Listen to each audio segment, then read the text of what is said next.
Salut à toutes et à tous, c'est Vic, j'espère que vous allez bien et bienvenue dans cette nouvelle review d'animé en Blu-ray. Aujourd'hui, on va parler de Lupin 3 The First.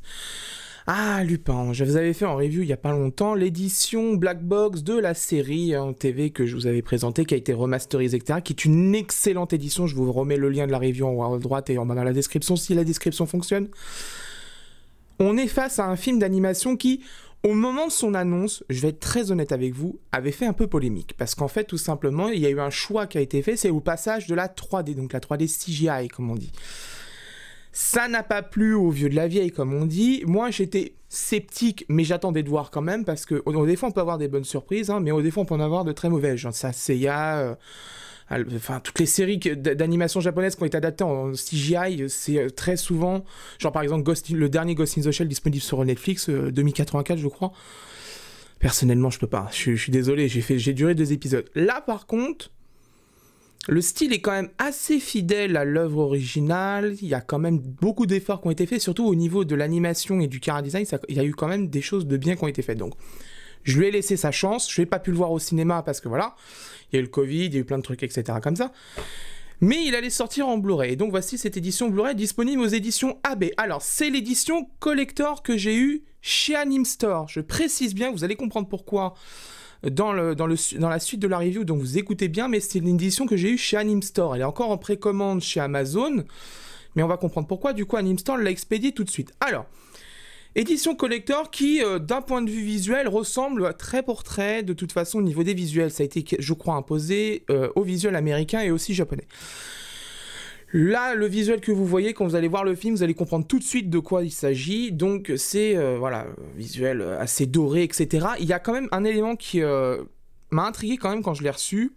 C'est qu'il n'est pas verni brillant, en fait. Vous voyez, par exemple, je suis en train de faire en ce moment, et je galère énormément, je vous le dis... Vinland Saga, vous voyez, là il y a un vernis, c'est brillant, voilà, c'est une finition brillante. Là, c'est pas le cas. Alors, je sais pas pourquoi ils l'ont pas fait, parce que techniquement, là, ça aurait mérité de le faire, parce que ça aurait renforcé l'effet doré qui est dessus, et ça aurait rendu la couleur dorée beaucoup plus profonde et beaucoup plus percutante. Bon, après, ça c'est un choix, je pense que c'est peut-être aussi un choix au niveau tarif, parce que ce coffret est vendu d'une 30aine d'euros. Alors... devant, visuel full, logo, pas de logo Blu-ray mon cul comme sur Senseiya qui est moche là, la bande bleue, il n'y a pas, c'est très joli, c'est très bien. Sur le côté, la mention Lupin, le petit Lupin ici, le logo AB. Derrière, j'ai enlevé le flyer, je vais vous le montrer après. Pas d'illustration, bon ça, c'est un petit peu dommage, mais bon, après voilà, il n'y a peut-être pas eu assez de visuel pour ça. Derrière, il y a normalement un flyers. Avec les différentes critiques des journaux, Le Figaro notamment, Le Point et Première, le speech, une petite réaction, bah oui, parce qu'évidemment c'est une œuvre de Monkey Punch, donc voilà, donc c'est Monkey Punch qui est malheureusement décédé, donc du coup, moi ça me fait bien chier, parce que voilà, ça fait partie des personnes que je respectais le plus dans le milieu, mais bon, c'est la vie malheureusement. Donc voilà, donc du coup, il y a des bonus, on le voit ici, c'est marqué. Et voilà pourquoi je vous dis que je l'ai acheté chez Anime Store et que je vais vous recommander de l'acheter sur Amazon, parce que, en fait, moi, je pense que j'ai reçu une pré-série, parce qu'il n'y a pas les mentions techniques, en fait, elles ne sont pas imprimées. Mon confrère Prince, chez Anime HD, qui a fait la review, m'a dit justement qu'il a exactement le même problème. Donc, pas cool Anime Store sur ce coup, parce que concrètement, nous la paye, oui, on la paye tarif préférentiel, mais quand même, il faut nous prévenir que c'est une pré-série, parce que moi, je fais une review, je montre le produit, si je montre ça, et que ça dit aux gens, oh là là, c'est mal fini, etc., ça fait un peu con quand même, hein, sans déconner, hein. Ils auraient pu envoyer un mail, mine de rien. Donc voilà, donc je vous recommanderai, et je vous mettrai exclusivement un lien Amazon dans la description, parce que je sais pas si le stock d'Anime Store est exclusivement des pré-séries ou pas, mais en tout cas, voilà. On ouvre le coffret, alors à l'intérieur, très joli parce que vous voyez, alors ça c'est quelque chose que j'apprécie beaucoup, vous voyez par exemple au milieu, je le dis souvent pour les éditions casées, là vous voyez il y a du visuel, à l'intérieur c'est décoré, c'est très bien, donc on a le digipack, on a nos livrets et puis le petit dessin est bien évidemment, et moi ça me fait plaisir de voir ça, c'est quand même globalement une édition plutôt bien finie. À l'exception, c'est vrai que à l'extérieur de la finition brillante, j'aurais bien voulu l'avoir pour avoir renforcé un peu le contraste du doré, etc. Ça aurait été quand même très joli. Mais bon, après, voilà, c'est une question de choix. Je pense qu'il y a aussi le tarif, hein. Il est quand même vendu 30 € le collector, donc bon, voilà. À l'intérieur, donc du coup, on a un livret qui est, je pense, qui va être l'argument d'achat de ce livret, de ce coffret, puisque tout simplement, nous avons déjà un préambule à Lupin 3D qui est de toute façon, voilà, une explication de Lupin, etc. Voilà. C'est un projet qui tenait particulièrement à cœur de Monkey Punch, apparemment l'auteur de cette série apparue en 1967. Donc voilà, concrètement, les gens qui disent oui, mais ça devait pas être la... Si, c'était la volonté de l'auteur, donc du coup, il n'y a pas de raison que ça change quoi que ce soit. Donc, on a une petite idée, on a le calendrier de production, ici. Donc, il a commencé en 2015, hein, le projet. Donc, il a quand même... quelques années, hein. Mais pour quelque chose qui a quelques années déjà, je le trouve quand même plutôt bien abouti. L'écriture du scénario a été faite en septembre 2015, préenregistrement des voix en 2017, donc il y a eu quand même 2 ans qui s'est écoulé avec la fin de l'écriture du scénario et l'enregistrement des voix, les musiques en 2019, les effets sonores en 2019, le doublage en 2019, et la fin de production en fin 2019. Et comme vous le savez, fin 2019, début 2020, il y a eu le Covid, et ce qui a fait que nous en France, on l'a eu... bah, pas dans tous les cinémas, et moi je sais que le mien c'était impossible de l'avoir, donc j'ai dit bah je vais me rabattre sur le Blu-ray, j'ai pas le choix. Ce que je peux pas faire, je peux pas m'amuser à faire 167 km pour aller à un cinéma. D'ailleurs dites-moi dans la description si vous avez pu le voir au cinéma, mais pas dans la description, dans les commentaires si vous l'avez vu au cinéma, mais moi impossible de trouver une salle qui le diffusait.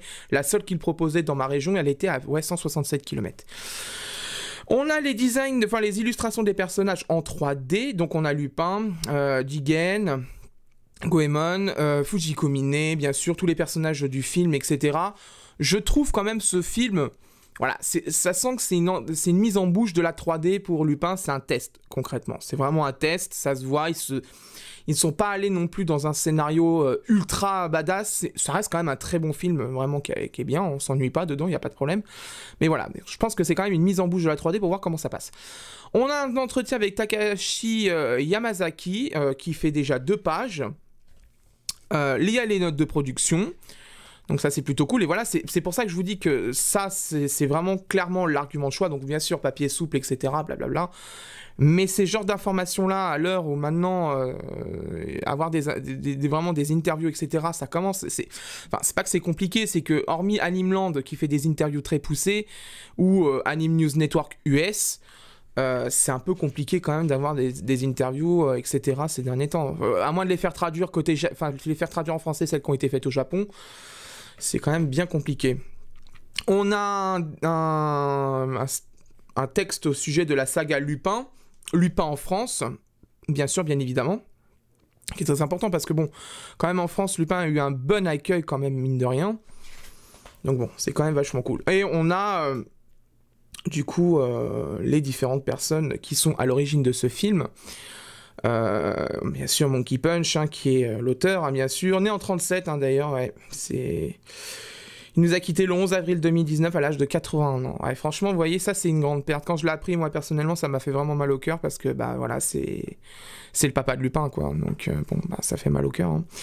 La liste artistique, bien sûr, avec les comédiens japonais et le staff technique du film. Donc concrètement, voilà, c'est joli avec la petite mention ici de Lupin, avec le petit texte et tout, c'est sympa. C'est concrètement, je pense, l'argument de ce coffret, c'est là-dedans, les informations qui sont dedans, c'est quand même intéressant, les interviews, c'est quand même cool. On a, du coup, un digipack avec des visuels fort sympathiques. Alors par contre, là, j'avoue que la texture qui est en fond des personnages, je la trouve un peu... Bah, je sais que c'est dans l'esprit du coffret, hein, je suis d'accord là-dessus, il n'y a pas de problème. Avec le visuel là ici, je pense que c'était l'affiche du film normalement de mémoire, le petit Lupin ici. Mais c'est vrai que ça fait un peu... Enfin, je sais pas, ça fait peut-être un peu lourd. On a dedans des cartes, je vous les montre vite fait. Des cartes, ma foi, plutôt sympathiques. Effet mat, hein, c'est pas brillant, donc du coup, c'est plutôt bien. Niveau rigidité, bon, on n'est pas non plus sur du Vistaprint, hein, comme je fais souvent la référence, mais c'est pas non plus le plus rigide que j'ai vu. Voilà. Donc l'impression par contre est très très bonne, hein, là-dessus il n'y a pas de problème, je pense que le visuel qu'ils ont reçu était quand même en super haute définition, parce que c'est quand même vachement bien imprimé, contrairement à certains coffrets où il y a des cartes où c'est clairement tiré du 1080p du master. Donc c'est quand même plutôt joli. Ah, il faut que j'y combine. Il y avait une très belle figurine qui était sortie d'elle il y a très récemment, tout en noir vêtu, un peu dénudé et tout, qui était magnifique, je crois que c'est Union Creative qui la faisait. J'ai pas pu la prendre, je suis assez déçu d'ailleurs, ça m'a fait chier. Mais vous me direz si vous en souvenez cette figurine en commentaire. Et nous avons les disques de Lupin, du coup, avec visuel différent sur tous les disques. Ça, c'est cool, par contre. Merci de m'avoir entendu, parce que je peste souvent sur les éditions où les visuels sont les mêmes, notamment celles de Senseiya. Mais là, c'est pas le cas, donc c'est quand même très joli. Et ma foi, je trouve quand même que cette édition vaut quand même son pesant de cacahuètes, quand même, mine de rien. Après, c'est vrai que le seul bémol, je trouve, au niveau design, hein, je parle bien, qu'on n'est pas encore allé voir le côté technique, on ira voir ça après. Je trouve quand même, c'est juste dommage de pas avoir mis... le comment ça s'appelle le vernis vraiment sur le devant, parce que franchement ça aurait je pense fait bien meilleur. J'ai galère un peu à remettre parce que je l'ai mis dans le mauvais sens et voilà. C'est vrai que c'est dommage de ne pas avoir mis le brillant ici, ça aurait renforcé vraiment le contraste du doré, ça ferait vraiment joli, ça aurait fait ping-pong quand même là-dessus, mais clairement après voilà, c'est une trentaine d'euros, je peux comprendre les choix là-dessus. Eurozoom, peut-être qu'ils ont décidé avec AB en commun accord, ils ont dit on va pas non plus mettre on va pas mettre non plus la max au niveau effet, il faut quand même que le coffret reste accessible. C'est un argument qui se tient totalement, ça y a pas de problème. Donc voilà, donc on l'a unboxé, on a vu à quoi il ressemblait. Je sais déjà que ce n'est pas directement AB Vidéo qui a fait le traitement vidéo. C'est apparemment un nouveau labo qui a été choisi. Donc de toute façon, on va devoir regarder ça dans la seconde partie de la review. Pour vous, ça sera dans quelques secondes. Pour moi, ça sera dans quelques jours. A tout de suite.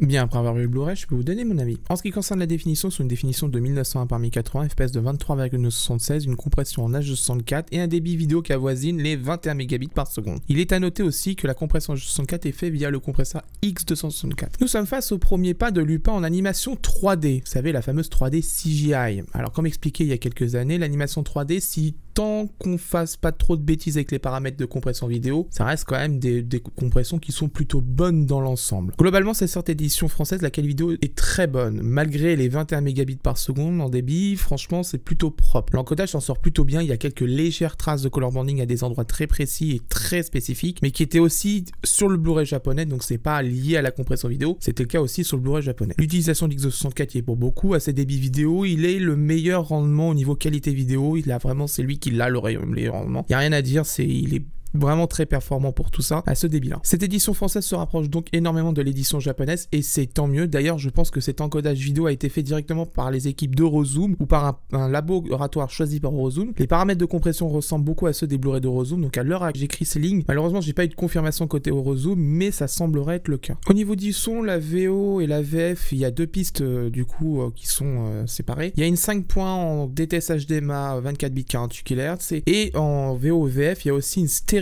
qui est en Dolby Digital AC3, enfin pas 24 bits, mais je pense que c'est du 16 bits parce que là-dessus normalement on est sur des compressions en 16 bits, 48 kHz. AB nous propose 5 points dans le DTS HDMA, ce qui est parfait pour le niveau de la qualité audio, il n'y a rien à dire, c'est quand même du bon boulot dans l'ensemble, la qualité est excellente aussi bien en VO qu'en VF, la compression vu qu'elle s'est bien passée sur la vidéo, on peut mettre 4 pistes audio, là ils ont fait quand même le choix de mettre les pistes stéréo en AC3, c'est une très bonne idée, ça permet de limiter la place prise par les pistes audio au niveau poids complet du fichier vidéo. Le mixage est excellent dans les deux langues, c'est vraiment du très très bon travail, les voix sont au même niveau aussi bien en VO qu'en VF, là-dessus j'ai rien à dire, très très bon travail au niveau de la qualité audio. Pour la VF, dans l'ensemble, elle est plutôt bonne, c'est vrai que la voix de Lupin, quand on est habitué à celle de Philippe Auguste, bah ça fait bizarre au début, ça faudra pas s'étonner hein, au début, mais quand même, cette VF est plutôt bonne. Maxime Donnet, qui prête sa voix à Lupin, est plutôt bon dans le rôle, j'ai rien à dire là-dessus. Mais globalement, ça reste quand même plutôt une bonne VF. Eurozoom, de toute façon, nous habitue à des VF plutôt très bonnes, hein, de manière générale. Mais comme d'habitude, voici un petit extrait pour vous faire un avis.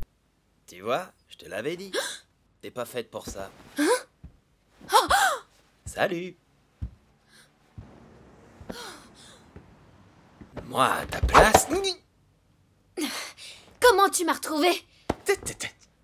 Grâce à ta chaussure, regarde.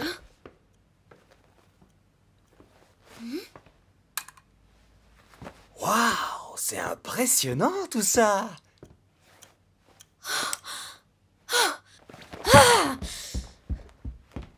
Je peux savoir ce que tu me veux? Alors toi aussi, tu es à la recherche du trésor? Un trésor? Je ne sais pas de quoi tu parles. De l'éclipse, bien sûr. Quand la lune vient cacher le soleil. Oh, mais tu sais de quoi je parle. Au niveau de la traduction et des sous-titres, la police d'écriture globalement très bonne, ainsi que la bordure, c'est celle des Blu-ray d'Eurozoom, et c'est ce qui me fait dire justement que ce Blu-ray a plutôt été réalisé côté Eurozoom que plutôt côté AB. C'est lisible, il n'y a rien à dire là-dessus, c'est propre, il n'y a rien à dire, c'est parfait. Bonne bordure, bonne police, rien à dire. Au niveau de la traduction dans l'ensemble, correct, bon respect des normes de titrage, c'est facile, c'est fluide à lire. J'ai pas vu de choses choquantes dedans, vraiment, très sincèrement. Bon, après, il y a des choix d'adaptation où, bien sûr, certaines personnes auraient fait d'autres choix, mais ça reste des choix. C'est pas non plus c'est pas des erreurs, c'est des choix. Voilà, ça, les choix, ça se discute, les erreurs, ça ne discute pas. Là, c'est des choix, ça se discute, mais globalement, ça reste quand même une bonne piste sous-titre. Pour les fans de VO sous-titré, c'est parfait pour vous. Un passage rapide au niveau des bonus. Dedans, vous avez les traditionnelles bandes annonces, bon, ça, on s'en fout, mais aussi, et ça fait du bien de le noter, vous avez aussi des interviews du staff, une galerie des objets en 3D ainsi que des lieux qui ont été utilisés pour faire le film en 3D et bien sûr making of, etc. Vous avez pas mal de choses au niveau bonus, c'est quand même vachement cool et c'est à noter que les interviews sont sous-titrées. Merci, parce que franchement, voilà, c'est la moindre des choses et ça a été fait. Ils ont pas supprimé les bonus, ils les ont intégrés. Donc vous allez apprendre plein d'informations dedans en plus de ce qui est déjà dans le livret, donc c'est vachement cool. On passe au plus et au moins du coffret. Alors les plus, qualité audio et vidéo parfaite. Vraiment, il y a rien à dire. Je prends pas les quelques traces de color banding en défaut parce que concrètement, ils étaient déjà sur le Blu-ray japonais et je pense que c'est plus les limites techniques de l'H264 qui sont là. Il serait sorti en coffret Blu-ray 4K ou compressé en H265. Très clairement, ces traces, on les aurait pas. Les bonus qui sont vraiment très bons, hein, on est quand même gâté là-dessus. Hein. Interview, making of, plus le livret, etc. On va en parler aussi du livret. C'est vraiment une bonne chose cette édition collector parce que vraiment, elle propose des choses intéressantes pour les personnes qui s'intéressent vraiment à l'univers de Monkey Punch. Donc c'est vraiment cool. Très honnêtement, cette édition est quand même plutôt bien fournie pour un seul et unique film, hein, je précise bien. La VF, plutôt bonne. Vraiment, là-dessus, j'ai rien à dire. Moi, je trouve que l'adaptation et le casting qui a été choisi dessus, vraiment très très bon. J'ai pas grand-chose à dire là-dessus. C'est très rare d'ailleurs, j'ai pas à me plaindre autant d'une VF. Là-dessus, franchement, les choix ont plutôt bien été faits. Après, voilà, il y a bien sûr les nostalgiques de Philippe Auguste qui vont venir, vont dire oui, mais c'est plus possible aujourd'hui. Donc, il va falloir de toute façon le remplacer et il faut le remplacer. Donc, voilà. Donc, moi, je trouve que ce choix qui a été fait est très bon. Maxime Donnet se débrouille très bien là-dessus, donc il n'y a pas de problème. Les moins, pas d'effet vernis sur le boîtier en carton. Ça, c'est un peu dommage parce que je pense que ça aurait vraiment renforcé le côté doré de l'illustration qui est sur le coffret. C'est quand même bien dommage. Et ça, c'est un autre débat et c'est lié plus, je pense.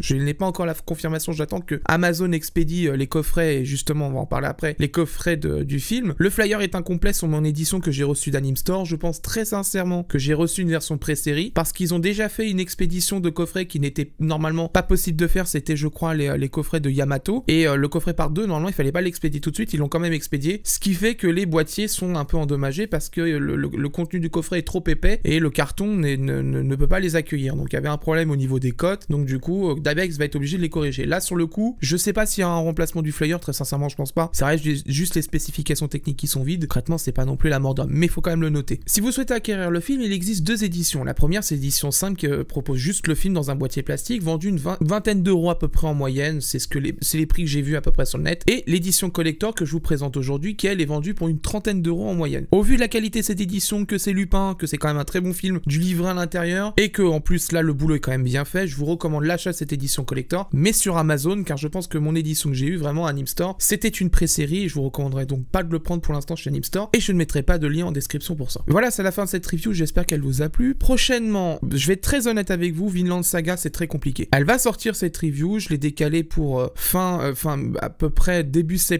octobre. C'est très compliqué, il y a 2 VF à comparer, 3 traductions au niveau des sous-titres à comparer, 3 qualités vidéo différentes à comparer. J'ai beaucoup de choses à faire, vraiment, c'est très difficile. C'est de loin, vraiment de loin, la review la plus compliquée que j'ai eu à faire là. J'ai pas encore fini, c'est pour vous dire, je passe des nuits entières des fois dessus. C'est fatigant. Par contre, je vous préviens, et après, il faudra pas venir se plaindre. Après Vinland Saga, il faudra que je fasse une pause, hein, parce que franchement, la fatigue s'accumule. J'ai pris beaucoup de retard à la maison sur des trucs que j'ai à faire. Donc vraiment, là, il faudra que je prenne un peu de repos et que j'aille faire un petit peu autre chose, parce que vraiment, Vinland Saga, ça me sort par les yeux. Elle sortira cette review, je vous l'ai promis. En plus, je vous invite vraiment à attendre avant d'acheter le coffret, comme d'habitude. Avec les coffrets casés, attendez avant de les acheter. Il n'y aura pas de rupture de stock, ce n'est pas une édition limitée, ni quoi que ce soit, donc attendez avant de prendre le coffret. Si vous souhaitez soutenir les reviews, n'oubliez pas de lâcher un énorme pouce bleu, de vous abonner à la chaîne, d'activer la cloche, et si vous souhaitez soutenir encore une fois, très bientôt je vais mettre en ligne sur la chaîne YouTube le bouton soutenir qui permettra de soutenir directement la chaîne via l'interface de YouTube, moyennant finance, hein, ce que vous voulez, mais parce qu'à terme, je pense, et j'attends vos réflexions là-dessus, je pense faire désactiver le Utip, parce que très